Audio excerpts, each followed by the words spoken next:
12 साल की सत्ता या 5 साल का काम, इतिहास किसे याद रखता है। दोस्तों, आज एक खबर हर जगह छाई हुई है। नरेंद्र मोदी आजाद भारत के सबसे लंबे समय तक लगातार प्रधानमंत्री रहने वाले नेता बन गए हैं। समर्थक इसे ऐतिहासिक उपलब्धि बता रहे हैं। बधाइयों का दौर चल रहा है। लोकतंत्र में लगातार जनता का विश्वास हासिल करना कोई छोटी बात तो नहीं है। लेकिन इसी खबर को पढ़ते हुए मन में एक सवाल आया, क्या इतिहास में महान बनने के लिए सिर्फ लंबे समय तक सत्ता में रहना जरूरी है, या फिर इतिहास यह देखता है कि सत्ता में रहते हुए आपने क्या किया। जरा इतिहास के पन्ने पलटते हैं। भारत पर सबसे लंबे समय तक शासन करने वाले शासकों में एक नाम आता है औरंगजेब का। करीब 49 साल तक उसने राज किया। 49 साल यानी लगभग आधी सदी। लेकिन आज जब उसका नाम लिया जाता है तो लोग सबसे पहले उसके लंबे शासन की चर्चा नहीं करते। उसके शासन को लेकर विवाद और बहस और आलोचना ज्यादा होती है।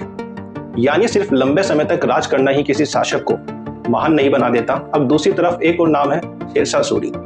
एक ऐसा शासक जिसे सत्ता में रहने के लिए केवल 5 साल मिले, लेकिन उन 5 सालों में उसने ऐसे काम किए कि आज भी इतिहास में उसका नाम सम्मान से लिया जाता है।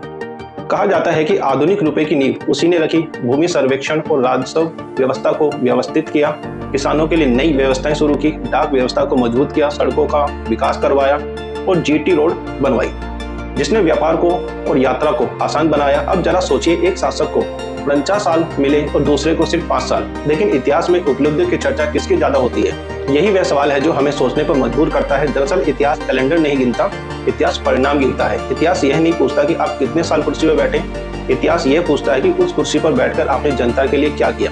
यही बात आज की राजनीति पर भी लागू होती है। किसी भी सरकार की सबसे बड़ी उपलब्धि केवल उसका लंबा कार्यकाल नहीं हो सकता। असल सवाल यह है कि उस दौरान देश कितना बदला, युवाओं को क्या मिला, किसानों को क्या मिला, गरीबों की जिंदगी कितनी आसान हुई। नरेंद्र मोदी के 12 साल पूरे होने पर समर्थक उनकी उपलब्धियां गिना रहे हैं, विरोधी उनकी कमियां गिना रहे हैं। अंतिम फैसला इतिहास करेगा और इतिहास हमेशा एक चीज ही याद रखता है, आप कितने साल सत्ता में रहे, यह नहीं आपने उन सालों में देश के लिए क्या किया। इसलिए आज जब 12 साल की उपलब्धि का जश्न मनाया जा रहा है, तब शायद सबसे बड़ा सवाल भी यही है, क्या इतिहास मोदी सरकार को उसके लंबे कार्यकाल के याद रखेगा या उसके कामों के लिए। इस सवाल का जवाब आज नहीं मिलेगा, इसका जवाब आने वाली पीढ़ियां देगी। और इतिहास का फैसला सबसे बड़ा फैसला होता है। आपकी क्या राय है? लंबा शासन ज्यादा महत्वपूर्ण है या जनहित में किया गया काम?